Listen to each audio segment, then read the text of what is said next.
मंगलं भगवान् वीर मंगलं गौतमोधनी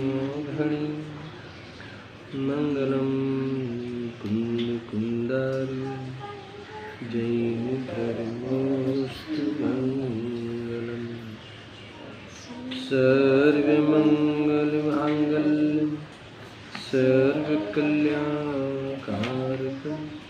प्रधानं सर्वधर्माणां दैनं हेतु शरणं दैनं हेतु शरणं। नमस्मे साराय स्वानुभूत्या च काश्यते चित्स्य भावाय भावाय सर्वभावान्तरचिते आत्मरूपयमयते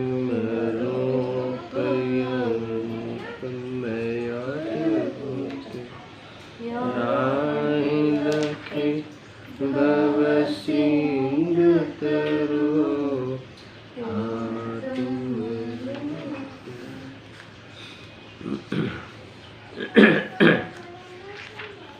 समय सार बंद अधिकार हमने 283 से लेकर 285 इन 3 गाथाओं पे दोनों आचार्यों की टीकाएं विशेष रूप से स्वाध्याय की है। अब आचार्य जयसिंह देव ने इस टीका के अंत में और एक विशेष चर्चा की है, बहुत महत्वपूर्ण है। इन गाथाओं के समापन के रूप में, निष्कर्ष के रूप में ये गाथाएं इस टीका लिखी है। एक पैराग्राफ है उस टीका का अंतिम, वहाँ हमने छोड़ा था विषय को। इस गाथाओं में ये बात कही है कि आत्मा अकारक है, रागादि का कर्ता नहीं है। इस बात को सिद्ध करते हुए इसमें ऐसा समझ लो कि आगम प्रमाण से इस बात की सिद्धि की है, क्योंकि कह रहे हैं कि ये अप्रतिक्रमण और अप्रत्याख्यान जो चरणानी युग में बात कही है, चरणानी युग का विषय को लेकर यहाँ द्रव्यानी योग के ओर से आत्मा को अकर्ता सिद्ध किया है कि जो भी अप्रत्याख्यान और अप्रतिक्रमण रूप आचरण है वो 2 प्रकार से है, द्रव्य रूप और भाव रूप से। और जब तक इस द्रव्य रूप और भाव रूप अप्रतिक्रमण अप्रत्याख्यान का त्याग नहीं करता, जब तक परलक्ष्य को छोड़ता हुआ उसके परलक्ष्य को छोड़ता नहीं है, तब तक ये जीव बंध को प्राप्त होता है, अर्थात तो वह संसार को बढ़ाता है, दुखी होता है। यानी जो द्रव्य प्रतिक्रमण है और द्रव्य प्रत्याख्यान है, इसका अर्थ जो पर के लक्ष्य से भूतकाल में परद्रव्यों के साथ एकत्व का और भविष्य में परद्रव्यों के साथ एकत्व का जो उसे परिणाम है, उसको लेकर जो राग द्वेष को प्राप्त होता है, अर्थात राग द्वेष को गलत नहीं मानता है, ये सारे समस्या जो है, ये सारे जो अपराध है उसका अभाव नहीं करता, तब तक वह बंध को प्राप्त होता है। मेरे इसमें मूल बात ये बतानी है कि जो अप्रतिक्रमण और अप्रत्याख्यान जो बंध का कारण है, जो बंध रूप है, उसका कारण कौन है? द्रव्य अप्रतिक्रमण, द्रव्य अप्रत्याख्यान निमित्त के रूप में से। ऐसे भाव अप्रतिक्रमण और भाव अप्रत्याख्यान जो नैमित्तिक भाव है, उसका कारण परद्रव्य है अथवा परद्रव्य का लक्ष्य है। मूल ये बताना है कि इसमें आत्मा तो अकारक रहा, आत्मा तो इसमें कारण ही नहीं है। ऐसा कहकर इस आत्मा जो अकारण है इन भावों का, उसकी अगर दृष्टि करें तो ये सारे द्रव्य रूप, भाव रूप, अप्रतिक्रमण आदि का त्याग किया जा सकता है और जीव विशेष रूप से आत्मा की उपलब्धि करके मुक्ति को प्राप्त हो सकता है। मूल ये है, यहाँ आत्मा को अकारक सिद्ध करना है। रागादि भाव आत्मा में से आते नहीं और आत्मा के लक्ष्य से होते नहीं। आत्मा यानी मैं, स्वभाव। अब वो आत्मा कि जिसके लक्ष्य से निश्चय प्रतिक्रमण और निश्चय प्रत्याख्यान की उपलब्धि होती है, और कैसे होती है, किस प्रकार से हमें उसकी भावना भानी चाहिए अथवा उस रूप से परिणमन करना चाहिए, वो सारा विस्तार इस अंतिम पैराग्राफ में आचार्य जयसेन देव ने दिया है। अद्भुत है, मैं पढ़ता हूँ। देखो, अब निर्विकल्प समाधि रूप सुनना बराबर से, उनकी जो संधि है, इतनी उत्कृष्ट चर्चा जो आई है आत्मा के बारे में, अद्भुत है सुनना। निर्विकल्प समाधि रूप निश्चय प्रतिक्रमण, निश्चय प्रत्याख्यान, उससे रहित जीवों के जो बंध कहा गया है वह त्यागने योग्य है, संपूर्ण नरकादि दुख का कारण होने से ही। कितनी बातें एक साथ आचार्य देव ने कही है, मिला। देखो, यहाँ ये कहते हैं कि ये जो बंध है वो त्यागने योग्य है सबसे पहले, है ना। अर्थात वह ही क्यों है? क्योंकि ये जो बंध भाव है, अप्रतिक्रमण अप्रत्याख्यान, वह नरकादि दुख के कारण है, यानी चार गतियों के रखड़ने के एक कारण है, अप्रतिक्रमण अप्रत्याख्यान। तो ऐसा जो बंध भाव है ये किसके है? अज्ञानी को। बस अज्ञानी की डेफिनेशन में क्या कहा कि जिनके निश्चय प्रतिक्रमण और निश्चय प्रत्याख्यान नहीं है, सुनना बराबर से। और वो निश्चय प्रतिक्रमण और निश्चय प्रत्याख्यान क्या है? तो निर्विकल्प समाधि रूप है। यहाँ तक यानी निश्चय प्रतिक्रमण और निश्चय प्रत्याख्यान का लक्षण क्या है? तो कि निर्विकल्प समाधि रूप है। यानी ये कह रहे हैं कि जो विकल्प है वह ही बंध का कारण है। अब कौन से विकल्प? तो भूतकाल को लेकर हो या भविष्य काल की आकांक्षा के रूप में। सुनना कि जितने भी संकल्प रूप विकल्प है, जितने भी पर पदार्थों को लेकर, है ना, पर पदार्थों को करने रूप विकल्प, करने का विकल्प, पर में तो कुछ कर नहीं सकता, मगर मैंने किया, मैंने ही आज तक देखा था अपनी फैमिली को, कुटुंब को, संस्थाओं को, ऐसा मानते हुए विकल्प करना अथवा विकल्प को उपादेय करते हुए जीव को दुखी करना, यही तो धंधा करता है जीव। और भविष्य में भी, भविष्य काल में भी संयोगों को देखकर अथवा संयोगों का ख्वाब, संयोगों की कल्पना करके उसमें भी कुछ न कुछ करने का राग, मैं करूँगा, मैं विकास करूँगा, देश का, समाज का, मंडल का, घर का, ऐसा अहंकार करते हुए करने का राग, है ना, उस मानता हुआ मैं करूँगा, ऐसे अभिमान करते हुए विकल्प करना कि ये करेंगे वो करेंगे, इस प्रकार से आत्मा को बांधना, दुखी करना, ये कह रहे हैं कि ये अप्रतिक्रमण और अप्रत्याख्यान है। जब तक इसका त्याग नहीं होगा, निर्विकल्प कर होते हुए ही, अब निर्विकल्प कैसे हुआ जाएगा? तो वस्तु निर्विकल्प है, मैं स्वयं निर्विकल्प स्वभाव से हूँ, यानी मुझे विकल्प की, किसी के विकल्प की या अपने विकल्प की आवश्यकता नहीं है। मैं विकल्प करूँ इसीलिए हूँ, विकल्प करके अनुभव हो ऐसा नहीं। न विकल्प से मेरा अनुभव होता है और न विकल्प के कारण मेरी प्रसिद्धि है। समझ में आया ना? तो ऐसा जो आत्मा की स्वाभाविक प्रसिद्धि है, चैतन्य स्वभाव से प्रसिद्धि है, इस रूप अनुभव करे या ज्ञाता दृष्टा रहे, वही निर्विकल्प समाधि रूप निश्चय प्रतिक्रमण और निश्चय प्रत्याख्यान। क्या कहा? निश्चय प्रतिक्रमण और निश्चय प्रत्याख्यान की क्या व्याख्या की? निर्विकल्प समाधि रूप। तो निर्विकल्प समाधि रूप रहना, बस ये मूल बात है। तो ये निर्विकल्प समाधि रूप कैसे रहा जाएगा? तो ज्ञाता दृष्टा रूप रहने रूप, और ज्ञाता दृष्टा कैसे रहा जाएगा? क्योंकि आत्मा ज्ञाता दृष्टा यानी जानने देखने रूप स्वभाव वाला है। अगर वो पता चले तो जानने देखने रूप जो वर्त रहा है उस रूप अनुभव करे, उसी रूप प्रतीति करे, यानी यही मेरा स्वरूप है ऐसा मानकर विकल्प रहित हो जाए। कौन सा? तीनों काल के विकल्प, तीन काल के सब पदार्थों संबंधी विकल्प का अभाव करती हुई निर्विकल्प हो जाए तो फिर वह निश्चय प्रतिक्रमण को प्राप्त। अब निश्चय प्रतिक्रमण और निश्चय प्रत्याख्यान का अगर त्याग है अथवा उससे रहित है, ऐसे जीव, ये लिखा, उसे ही बंद कहा गया है, उसे ही बंद होता है।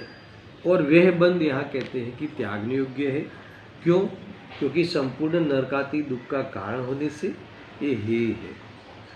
बराबर? यहाँ तक 1.5 लिटी का हमने यहाँ भाव भाषण किया। अब आगे, उस बंध के विनाश के लिए, उस बंध के अभाव के लिए विशेष भावना कहते हैं। इसका अर्थ क्या? उस बंध के अभाव के लिए भावना करनी चाहिए, उससे उस बंध का अनुभव, बंध का अभाव करना चाहिए, ये यहाँ कह रहे हैं। तो इसके लिए क्या करना चाहिए? तो उसके लिए भावना करनी चाहिए, यानी क्या? तो उसके लिए आत्मा का अनुभव करना चाहिए। यानी भावना का अर्थ है वो शुभ भाव रूप भावना, भाएंगे विकल्पात्मक शुभ कामनाएं, वो नहीं है। भावना का अर्थ आचार्य जयसेन देव परिणमन लेते हैं। हाँ, अनुभव, परिणमन करना चाहिए, अथवा किस रूप अनुभव करना चाहिए? निर्विकल्प रूप अनुभव करना चाहिए। और भावना के अर्थ में लेना है जो लौकिक अर्थ में, तो अनुभव करने की भावना करनी चाहिए, ऐसा ले लो। और भावना कब तक करोगे? यहाँ तो कहते हैं कि अनुभव रूप परिणमन करना चाहिए। भावना का अर्थ भवन, उस रूप परिणमन करना चाहिए, है ना। तो उसके लिए क्या करना चाहिए? तो इसके लिए क्या करना चाहिए? बंध के अभाव करने के लिए क्या करना चाहिए? तो ये लिखा है, सुनना, इतना अद्भुत है। इसमें जनरली प्रतिक्रमण और प्रत्याख्यान में राग का त्याग करना चाहिए, द्वेष का त्याग करना चाहिए, पर का त्याग करना चाहिए, परिग्रह का त्याग करना चाहिए, अंतरंग बहिरंग सब ये सब आता है ना। पर को लेकर ही बहुत कुछ बार बार चर्चा आती है, मगर यहाँ आचार्य जयसेन देव ने खाली पर की ओर से नहीं, आत्मा को अनुभव करना चाहिए। कैसा आत्मा? तो उसका यहाँ पहले 3 पंक्तियों में इस आत्मा को ग्रहण करना चाहिए, इसकी उसकी प्रेरणा दी है। और कैसा है जो आत्मा, कि उसका ग्रहण करना चाहिए एक, अथवा ये आत्मा को ग्रहण करने में क्या करना चाहिए? तो जैसा है वैसा मानना चाहिए, मैं जैसा हूँ वैसा मानना चाहिए। अगर इस प्रकार से ग्रहण करते हैं तो उसका राग आदि का त्याग, अथवा राग आदि को भी जैसा है वैसा जानना चाहिए। तो राग आदि में नहीं हूँ तो मैं कौन हूँ? तो मैं चैतन्य स्वरूप हूँ, मैं चैतन्य स्वरूप हूँ, ऐसा अनुभव करे तो आत्मा का ग्रहण हुआ। और राग आदि में नहीं हूँ ऐसा अनुभव करे तो राग आदि का त्याग। इस प्रकार से भावना भानी चाहिए, ऐसा अनुभव करना चाहिए। ऐसा अनुभव करेगा तो ही वो प्रतिक्रमण और प्रत्याख्यान निश्चय रूप से होगा। ये भाववासन जो कराना है भी, जो टीका का इस अंश का, तो उसकी फॉर्मेट बता दी मैंने, नहीं तो ये समझ में नहीं आएगा, है ना। बहुत बड़ा है, 7-8 पंक्ति का है। अब मैं पढ़ता हूँ, सुन। क्या करना चाहिए?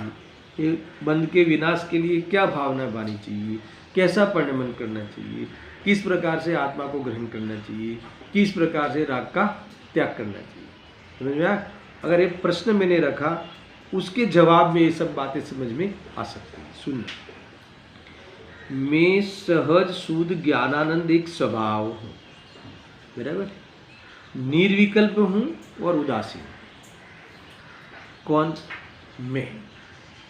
आगे तो कहने वाले हैं मात्र में नहीं, जीव मात्र, जीव मात्र इतना ही नहीं, तीनों काल के, है ना, तीनों लोग के तीनों काल में प्राप्त सब जीवों के लिए, है ना, इस प्रकार से अनुभव मानना चाहिए। उनके लिए भी ऐसा माने, ऐसी भावना करनी चाहिए। ये बात करते हैं। स्वयं तो इस रूप अनुभव करना चाहिए। कदाचित प्रसंग आवे तो सब जीव ऐसा ही अपने को माने, ऐसा भावना करनी चाहिए। है ना, और ऐसा और सब ऐसी अनुमोदना करनी चाहिए। इस रूप से शुद्ध निश्चय की विषय वस्तु का अनुभव करना चाहिए। यानी ऐसा समझ लो सारे जीवों को इस दृष्टि से देखना चाहिए। शॉर्टकट में लिखे कैसा सुनना, मैं सहज, क्या लिखा है किधर, मैं सहज शुद्ध ज्ञानानंद एक स्वभाव हूँ। इसका अर्थ क्या, सहज हूँ, स्वाभाविक रूप से ज्ञानानंद, ज्ञान आनंद मेरा स्वभाव है। देखो ये सहज है, सहज है, क्यों है आत्मा ज्ञानानंद स्वाभाविक, तो क्या सहज है, स्वभाव से है ना। ये किसी ने ज्ञानानंद स्वाभाविक बनाया नहीं। गुड़ मीठा क्यों है, सहज है स्वभाव से है। इसमें किस बात का तर्क, मिश्री मीठी क्यों है, अग्नि गर्म क्यों है, बर्फ ठंडा क्यों है, तो क्या ये सहज उसका स्वभाव। ऐसा ही आत्मा का जानना, देखना, आनंद करना सहज स्वभाव है। फिर कैसा है, मैं निर्विकल्प हूँ। इसकी तो बहुत बार चर्चा हुई, यानी विकल्प के अधीन नहीं है। मैं स्वयं अपने विकल्प के अधीन नहीं हूँ। मैं विकल्प करूँ कि मैं अच्छा हूँ, मैं ज्ञानानंद स्वभावी हूँ, ऐसे विकल्प का मोहताज तुम्हारा स्वरूप नहीं है ना। हम तो इस विकल्प करके अनुभव करते हैं, विकल्प को मिला के अनुभव करते, अर्थात तो विकल्प को ही स्वभाव रूप अनुभव करते। ये कहते हैं कि तू विकल्प कर या मत कर, यानी आत्मा के बारे में भी विकल्प कर कि मत कर।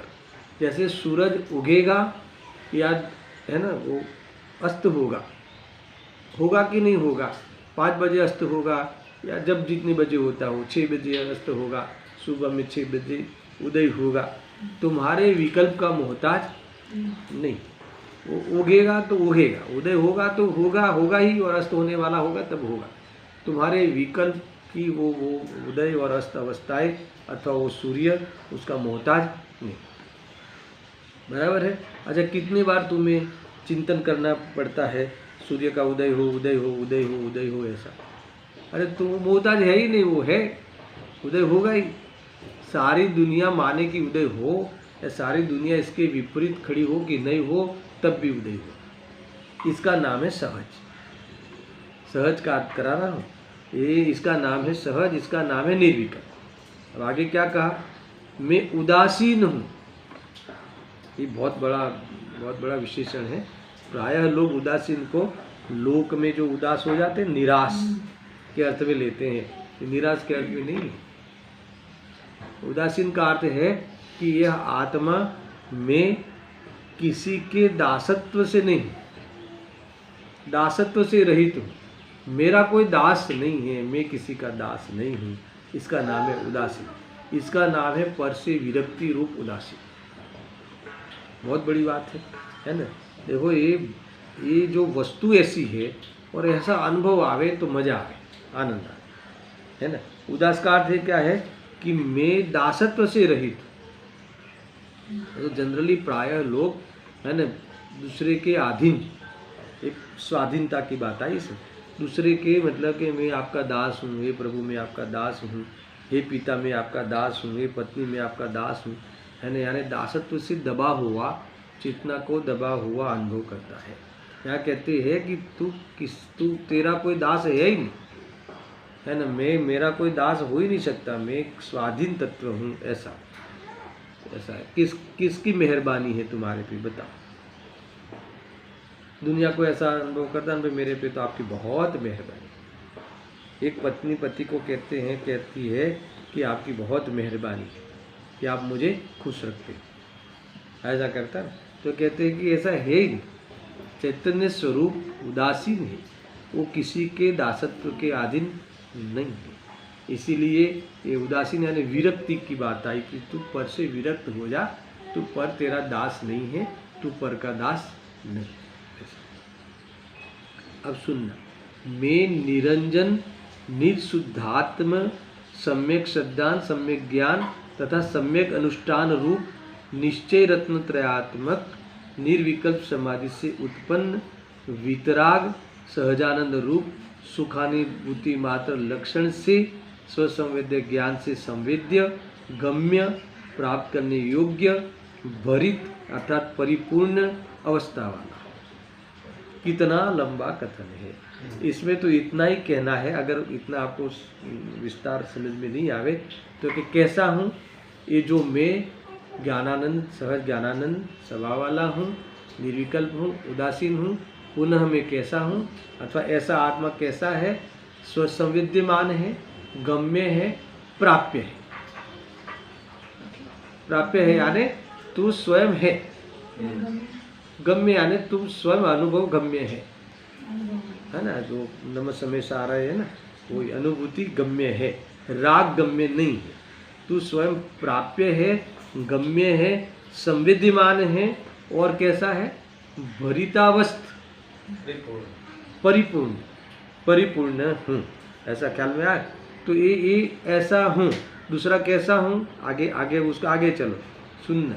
मैं निरंजन शुद्ध आत्मा, निज शुद्ध आत्मा, सम्यक सिद्धांत, सम्यक ज्ञान तथा सम्यक चारित्र, अनुष्ठान यानी चारित्र, उस रूप निश्चय रत्नत्रयात्मक निर्विकल्प समाधि से उत्पन्न वितराग सहजानंद रूप सुखानुभूति मात्र लक्षण से। कितनी बात लिखी है, यानी स्वानुभूति लक्षण, यानी स्वानुभूति लक्षण जो है वो किसका है, वितराग भाव। सुनना, वितरागता ही वितरागता का ये लिखा ना, देखो, वितराग सहजानंद रूप, वितराग सहजानंद रूप, इसका अर्थ है कि स्वानुभूति का लक्षण क्या है, स्वानुभूति मात्र लक्षण, स्वानुभूति लक्षण है। स्वानुभूति लक्षण किसका है, वितराग भाव। अच्छा, वितराग भाव कैसे प्रकट होता है, निश्चय रत्न आया ख्याल में। ये पूरी इस प्रकार से ये है, निश्चय रत्न त्रयात्मक निर्विकल्प समाधि। निश्चय रत्न त्रयात्मक, इस आत्मा कैसा है, निश्चय रत्न त्रयात्मक की प्राप्ति करावे ऐसा है। अब निश्चय रत्न त्रयात्मक जो है वो कैसा है, निर्विकल्प समाधि रूप है। अब निर्विकल्प समाधि रूप है वो कैसा है, तो क्या वितराग स्वरूप है। तो वितराग स्वरूप जो है उसका क्या लक्षण है, स्वानुभूति लक्षण है। तो ऐसा जो स्वानुभूति लक्षण है वे है कैसा है, स्वसंविद्यमान है, गम्य है, प्राप्य है। समझा, ये बातें कही हैं, प्राप्त करने योग्य है और भरितावस्थ है। यानी आत्मा रत्नत्रय की खान है। अगर इसको सादा भाषा में ले तो रत्नत्रय की उपलब्धि करावे, तो उसकी उपलब्धि होवे कि जो वो कैसी है, रत्नत्रय कैसा है, निश्चय रत्नत्रय निर्विकल्प समाधि रूप है, ये रत्नत्रय का लक्षण। और निर्विकल्प समाधि रूप जो है उसका लक्षण क्या है, वितरागता। अब वो वितराग स्वरूप है, उसका लक्षण क्या है, स्वानुभूति। और ऐसे स्वानुभूति गम्य है, ऐसी स्वानुभूति गम्य है, ऐसी स्वानुभूति जिससे प्राप्य है। इसका अर्थ ये है, ऐसी स्वानुभूति मिले ऐसा परिपूर्ण भरित अवस्था वाला है। ऐसा क्या क्या करना चाहिए, ऐसा अनुभव करना चाहिए। ऐसा कौन है, मैं हूँ। और ऐसा अनुभव करना चाहिए और सब लोग ऐसा अनुभव करें, और ऐसा अनुभव करे, ऐसी अनुमोदना, इस प्रकार से तुम्हारी भावना निरंतर होनी चाहिए। तो ये तो आत्मा का ग्रहण हो गया। अब दूसरा पक्ष सुनो, और कैसा है और क्या करना चाहिए। ये तो ग्रहण हुआ, तो फिर इससे क्या होगा। अच्छा, ऐसा करोगे तो क्या होगा, राग का त्याग होगा, द्वेष का त्याग होगा, मिथ्यात्व का त्याग होगा। समझ में, ये सब अभी लिखा है। पूरा दूषण का त्याग होगा, इस प्रकार से इसका त्याग होगा, अथवा इस प्रकार से इसका त्याग करना चाहिए। तुम्हें इसमें ये गंध है कि रागादि व्यवहार का त्याग करना चाहिए, पर कैसे त्याग करना चाहिए, निश्चय के आश्रय से त्याग करना चाहिए। आगे की गाथाएं चली ना, ये प्रत्याख्यान और प्रतिक्रमण की बात इसमें की है। तो प्रत्याख्यान और प्रतिक्रमण किसका करना है, तो सारे व्यवहार, सारे दूषणों का और विकल्प व्यवहार का। पर कैसे करोगे, तो क्या आत्मा के आश्रय से, आत्मा के आश्रय से, निश्चय ने की विषय वस्तु के आश्रय से व्यवहार का त्याग किया जाता है। ये वाली गंध इसमें है। अब सुनना है ना, ये पहले तो वो इसलिए कहा ना, स्वसंवेदक ज्ञान से संवेद्य गम्य प्राप्त करने योग्य भरित अवस्था वाला हूँ। लास्ट लिटी जोड़ो, ऐसी भावना करनी चाहिए, ऐसा अनुभव करना चाहिए, अस्थि रूप। और कैसा अनुभव करना चाहिए? तो दूसरा जुड़ा है टीका, वो देखो। मैं राग, द्वेष, मोह, क्रोध, मान, माया, लोभ, पंचेंद्रिय व्यापार, मन वचन काय का व्यापार, भाव कर्म, द्रव्य कर्म, नो कर्म, ख्याति, पूजा, लाभ, दृष्ट, श्रुत, अनुभूत, भूकांक्षा रूप निदान, ख्याल में, यानी देखने सुनने रूप, दृष्ट यानी देखना, श्रुत यानी सुनना, उसके सुनने रूप, देखने रूप, अनुभूत भूकांक्षा रूप निदान, यानी 5 इंद्रियों के विषयों में देखने रूप और सुनने रूप। यही करते हैं ना, 5 इंद्रियों के विषय को पूरे दिन टीवी में देखते रहते हैं और उसकी वार्ता सुनते रहते हैं, काम भोग बंधन की कथा। तो ये कहते हैं उसके आकांक्षा रूप निदान, यानी और क्या करते हैं? निदान यानी बंद करते रहते हैं। फिर माया, मिथ्याशल्य, मिथ्या माया, फिर मिथ्याशल्य त्रय यानी मिथ्यात्व दर्शन, मिथ्या ज्ञान, मिथ्या दर्शन, मिथ्या चारित्र आदि सर्व विभाव परिणामों से मैं रहित हूँ। इसका अर्थ क्या है कि देखो, वो भाव होते हैं, वो यहाँ नहीं कहा, वो मेरे नहीं है, ऐसा अनुभव करना चाहिए। ये सब तुम्हारे जीवन में दिखेंगे, ये सब संसारियों के जीवन में दिखेंगे, पर वो आत्मा नहीं है, आत्मा का स्वरूप नहीं है, वो स्वसंवेद्यमान नहीं है, प्राप्त करने योग्य नहीं है, उससे आत्मा शून्य है। समझ में आया? तो आत्मा किससे भरितावस्थ है?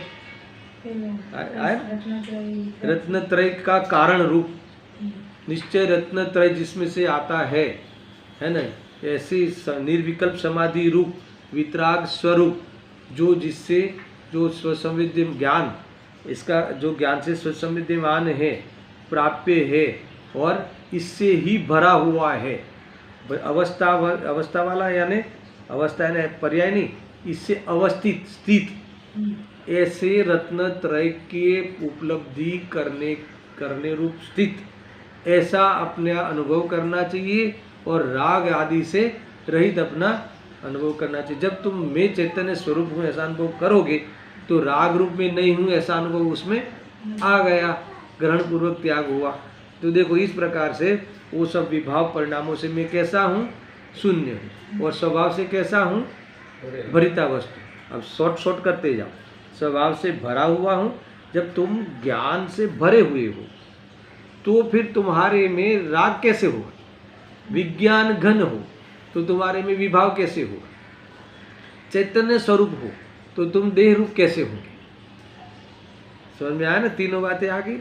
तो इस प्रकार से जो अपने को चैतन्य रूप उससे भरितावस्था अनुभव करता है, विज्ञान घन रूप अनुभव करता है, तो अपने को राग रूप अनुभव नहीं करता, अर्थात तो राग रूप में नहीं हूँ ऐसा अनुभव करता है, अथवा राग से मैं शून्य हूँ ऐसा अनुभव करता है। यानी राग से मैं शून्य हूँ यानी राग का स्वामी बनता ही नहीं है, राग का कर्ता अनुभव नहीं करता, राग में कोई भी दृष्टि नहीं रहती। समझ में आया ना? तो इतना ही नहीं, सुनो, इतनी जबरदस्त टीका लिखी है, सुनना आगे। इस प्रकार का अनुभव करना चाहिए। हमने तो डायरेक्ट लिया ना, ऐसा अनुभव करना चाहिए। ज्ञानी ऐसा अनुभव करता है, पर कैसा अनुभव करता है? फिर से तो 3 लोक 3 काल में भी मन वचन काया से और कृत कारित अनुमोदना से, यानी 9 कोटि से, शुद्ध निश्चय से मैं और सभी जीव इस तरह शुद्ध है ऐसा अनुभव करना चाहिए। समझ में आया ना? ऐसी भावना करना चाहिए। कितनी कठिन कथन है ना। अब सुनना कैसा है कि जैसे स्वद्रव्य कैसा है? भरितावस्था। अब शॉर्ट में ले लें। भरितावस्था किससे परिपूर्ण है? अपने ज्ञान आदि से, अपने अनुभव करने के ताकत से ऐसा अनुभव करना चाहिए। और राग आदि में नहीं हूँ ऐसे अनुभव करना चाहिए। तो ऐसा कौन है? मैं मात्र नहीं, 3 काल और 3 लोक के सारे जीव। देखो ये मैं चैतन्य स्वरूप ऐसी दृष्टि करोगे तो सारे जीव चैतन्य स्वरूप ऐसी दृष्टि होगी कि नहीं होगी? ख्याल में गुड़ मिठाई होता है तो विश्व में जहां जहां गुड़ है वो सब अमेरिका का हो या कहीं का भी, वो सब मीठा है, ऐसा अनुभव आएगा कि नहीं? तो ऐसा अनुभव करना चाहिए कि मैं, ये अकेला मैं नहीं, मात्र मैं नहीं, 3 लोक के 3 काल वाले सारे जीव, 3 काल में जितने भी जीव वर्त रहे वो सब कैसे है?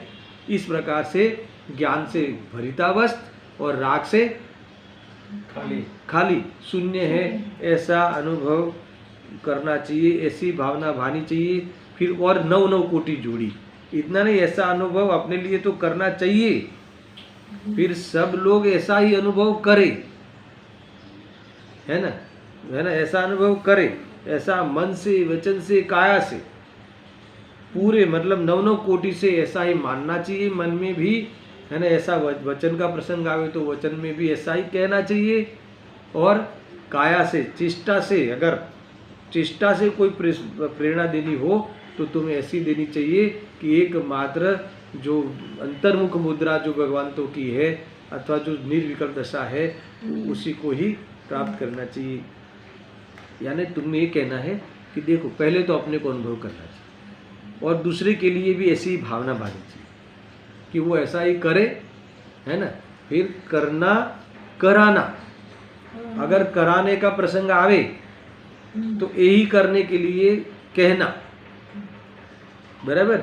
फिर अगर अनुमोदना करनी हो सारे जीवों के लिए तो यही कि ये सब जीव स्वभाव से शुद्ध है और विभाव का इसमें अभाव है, ऐसा ही देखना चाहिए, ऐसा अनुभव करना चाहिए, यानी कहने का प्रसंग आवे तो यही कहना चाहिए, दूसरे गप्पे नहीं मारने चाहिए। क्या कहा, किसी को बताना हो तो ये घर अच्छा, ये वर अच्छा, ये पत्थर अच्छा, ये लकड़ा अच्छा, इसमें नहीं उलझना, इससे भिन्न आत्मा अच्छा, है ना। ये सब सबका राग लक्ष्य करके राग नहीं करना चाहिए, ऐसी ही प्रेरणा देनी चाहिए। अगर तुम्हारे मुख से विकल्प आवे तो यही बताना चाहिए। तुम्हें इस प्रकार से आत्मा स्वयं एक मार्गी हो जाना चाहिए, नहीं एक मार्गू થઈ ગયો છે। जैसे वो संसार में कोई बहुत रचा पचा हो तो एक मार्गू થઈ ગયો છે, बस आखो दिस कमाओ खाओ पीओ, ऐसे इस मार्ग में भी एक मार्ग हो जाना चाहिए। इसको तो एक ही बात है, आत्मा आत्मा आत्मा। जब भी कोई बात करते हैं तो आत्मा, जब भी बात करते हैं तो तू भगवान, मैं भगवान, मैं भगवान, तू भगवान, है क्या। और जब भी कोई बात करे तो तू भगवान बनने की ताकत रखता है, स्वभाव से भगवान है, राग आदि तेरे काम नहीं आएंगे, एक ही बात आया काल में। ऐसा ही अनुभव करना चाहिए। कैसा है, गजब है ना। तो ये अंत में ये सारे जितने भी ये गाथाएं हुई, ये सबका निष्कर्ष ये है कि राग का त्याग करना चाहिए, तीनों काल संबंधी राग का त्याग करना चाहिए। इसमें सब आ गया। तो कैसे करोगे, निश्चय नहीं कि विषय वस्तु भगवान आत्मा के आश्रय से ही व्यवहार का त्याग किया जाता है। तो ये तुम्हें करना चाहिए, दूसरे को करने के लिए कहने का प्रसंग आवे तो यही कहना चाहिए, करना चाहिए, और सब के लिए भावना यही बानी चाहिए कि सब लोग राग रहित है और राग रहित हो जाए, दुख के कारणों से रहित ही कल्पना करनी चाहिए। और इसके अलावा ऐसा नहीं भावना भाना कि बेटे करोड़पति हो जाए, है ना, मेरा बेटा डॉक्टर बन जाए, ऐसा नहीं। बेटा भगवान है ना स्वभाव से, और पर्याय में भी भगवान बन जाए, है ना। ये ही देखो, यही भावना है, जबरदस्त है ना। कभी किसी को, अब नास्ती वाला पक्ष ले तो, कभी किसी को ये देह में हूँ ऐसा अनुभव ना हो, ख्याल है ना।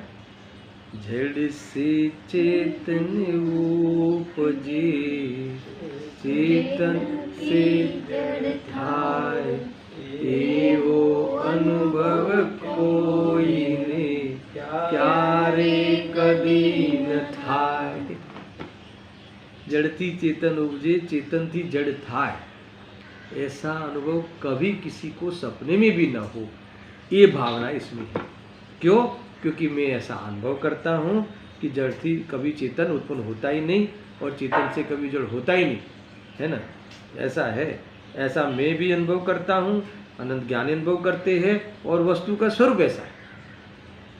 इसीलिए सारे जीव ऐसा ही अनुभव करे, है ना। मैं करके कह रहा हूँ, ऐसा कह रहे हैं आचार्य जयसेन देव, और सारे जीव ऐसा अनुभव करे इसलिए लिख रहा हूँ। इसलिए बता रहा हूँ।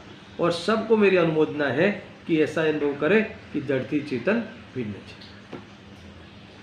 कभी ऐसा अनुभव नहीं हो सपने में भी एक माने, अभी जब एक माने, कभी एक माने, ऐसा सपने में भी न माने, ऐसा जब हम कह रहे हो, अभी उसको हम ऐसा कहें कि तेरा कितना बढ़िया शरीर है ना, इससे तू सुखी हो जाए। अरे कदाचित गृहस्थ जीवन में राग आवे कि भी तेरी तबीयत का ये ऐसा करना वैसा करना, तब भी अंत में ये कहेंगे कि इससे कोई सुखी नहीं हो जाएगा। ये तो विकल्प संसार में आते हैं। कोई ज्ञानी हो, गृहस्थ ज्ञानी, तो कदाचित पुत्र पौत्रियों पे थोड़ा विकल्प होता है राग, मेरे कहेंगे कि ये भी पुण्य के अधीन है, पाप पुण्य के अधीन है, और ये भी संयोग में होता है, तेरे में नहीं है। मार्ग तो आज छे, कदाचित तेरे को गृहस्थ जीवन में राग आवे तो नैतिकता से रहना है ना, बहुत ही एक प्रकार से हृदय में करुणा रखना कि जीवों की हिंसा हो जावे, ऐसा आचरण मत करना, ऐसा कहेगा, मगर उससे धर्म होता नहीं है। कितनी जबरदस्त बात है भाई, ये सब हमें सोचना चाहिए, विचार करना चाहिए।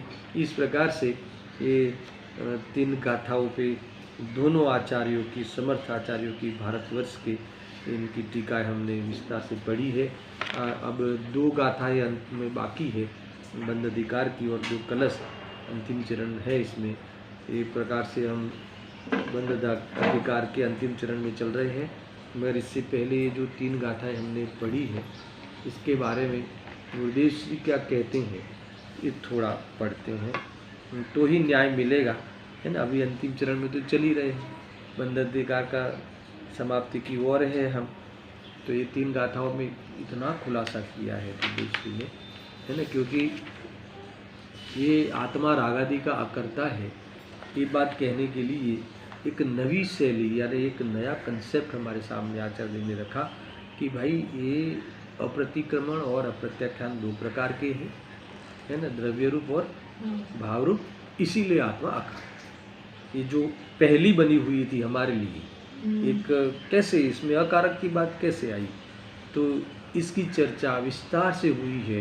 फिर गुरुदेव श्री इस बात को इतनी सहजता में कह देते हैं कि इतना सरल कोई नहीं कह सकता, ऐसा समझ लो, है ना। कोई विद्वान इतना सरल नहीं कर सकता, यानी इतने बड़े विद्वान हमारे गुरुदेव श्री है कि ये बहुत सहजता से कह दिए। सुन देखो, आत्मा पोताथी रागादीनो अकारक छे, देखो इनकी विचक्षण बुद्धि, ये पहले वाली बात याद करा दी कि स्वभाव से अकर्ता ही है, यानी उसका स्वभाव रागादि का कारण नहीं बन सकता, कभी स्वभाव विभाव का कारण नहीं बन सकता, कभी बर्फ अग्नि का कारण नहीं बन सकता, है ना। बर्फ और अग्नि करे ऐसा नहीं हो सकता।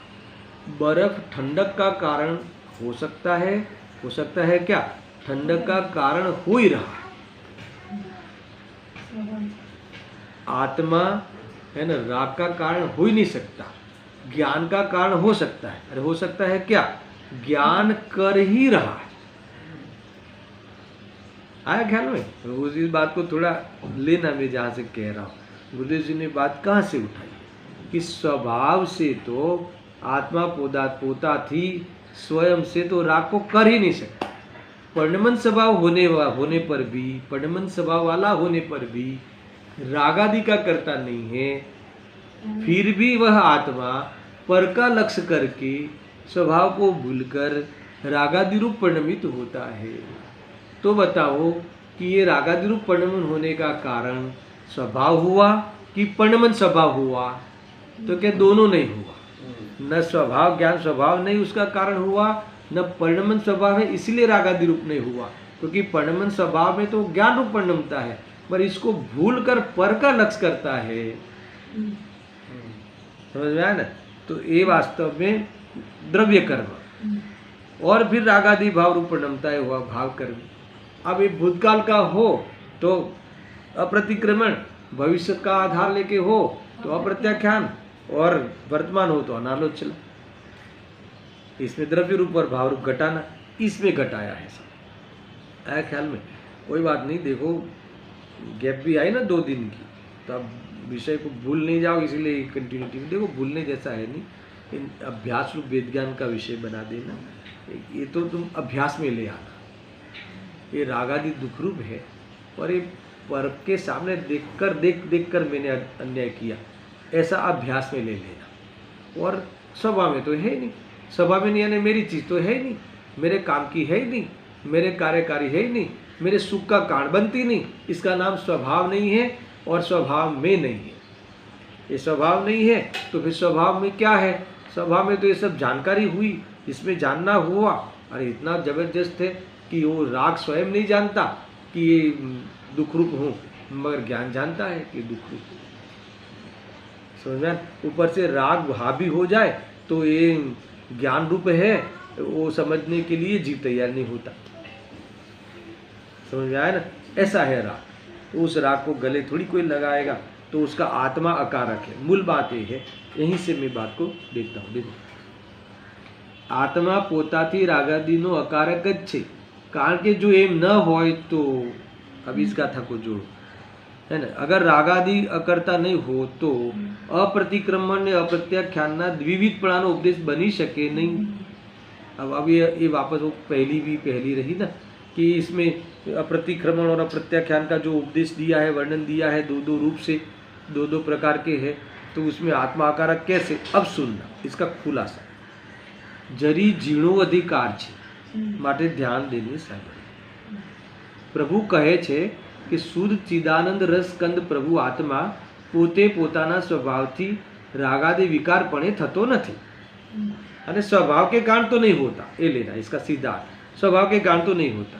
एक जाणक जाणक जाणक જેનો स्वभाव છે, जाणक जाणक जाणक रूप तो होता है, जानने जानने रूप तो परिणमता है, मगर स्वभाव जो है वो स्वभाव के कारण राग आदि रूप विकल्प रूप नहीं होता। सुनना, एवो एक ज्ञायक स्वभाव में आत्मा रागादि विकारનો પોતાથી કરતા થાય એમ છે નહીં, અંતર સ્વભાવથી, है ना। आत्माना एम છે ને એ શબ્દકાર, આત્માથી નથી થતો એમ। मतलब के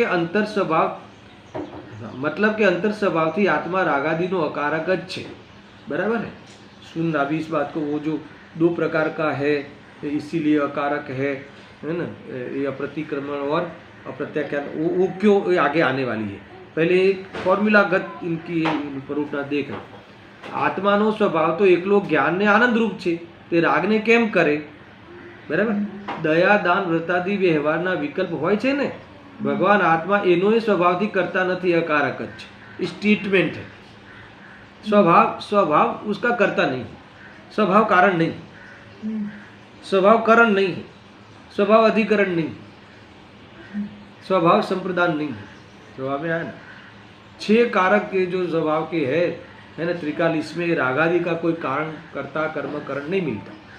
ज्ञान का तो है, ज्ञान का कर्ता है, करण है, अधिकरण है, संप्रदान है, सब सहज है, पर ये नहीं। तो तुरंत प्रश्न कहा, तो आवो स्वभाव है तो ये राग केम थाय छे? प्रश्न वो है ना, तो राग केम थाय छे? एक ही बात, ये परनु लक्ष्य करे छे ने, परनु हूँ स्वामी छू एम मानीने परनु लक्ष्य करे छे, एने विकारनु रागादिनु कारण छे। कोण कारण छे? परलक्ष्य। पोतानु स्वरूप छे एनो स्वस्वामी संबंध न करता, જે સ્વરૂપમાં નથી એવા પરદ્રવ્યોને પુણ્ય પાપના ભાવોમાં સ્વામિત્વની પ્રતીતિ કરે છે, તેથી એને રાગ થાય છે। બસ, राग होने का कारण ये बच्ची को तू अपनी मान राग प्रारंभ, विकल्प प्रारंभ, राग द्वेष का विकल्प प्रारंभ। फिर वो नहीं बेटा ये खा ले, ये पी ले, क्यों नहीं खाता, क्यों नहीं पीती, क्यों नहीं करता, राग द्वेष। तो तूने क्या किया? पर को अपना मानकर, स्वभाव को भूलकर, पर को अपना मानकर, ये पहले भी मेरी थी, आगे भी मेरी रहेगी, और ये अच्छी सुखी में करूँगी इसको, ऐसा करने का विकल्प करके आत्मा ने क्या किया? अपने को रागी किया, दुखी किया, है ना। इसका दुखी होना निश्चित है। सब गाथा ले ले, क्यों निश्चित है? अच्छा, वो बच्ची बराबर पढ़ती नहीं इसलिए दुखी है, बच्ची बराबर नहीं मानती इसलिए दुखी है? नहीं, तूने ऐसा माना कि ये मेरे अनुसार करे और ऐसा करके तूने विकल्प किया इसलिए दुखी है।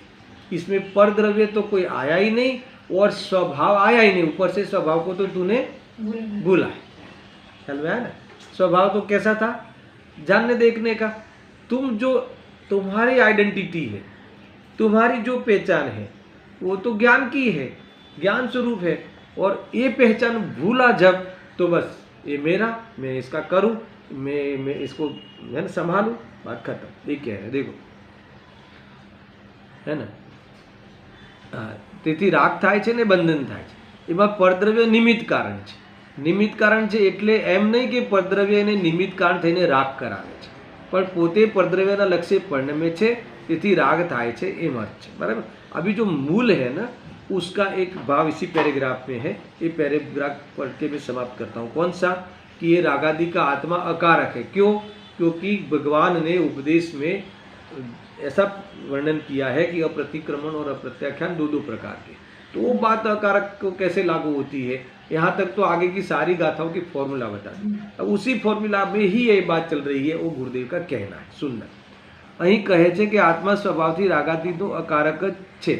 હવે તેનું કારણ આપે છે કે જો એમ ન હોય, અર્થાત જો આત્મા પોતાથી રાગાદિ ભાવનો કારક હોય, અગર સ્વભાવથી હોત, તો अप्रतिक्रमण और अप्रत्याख्यान द्विविधपणाનો उपदेश बनी सके नहीं।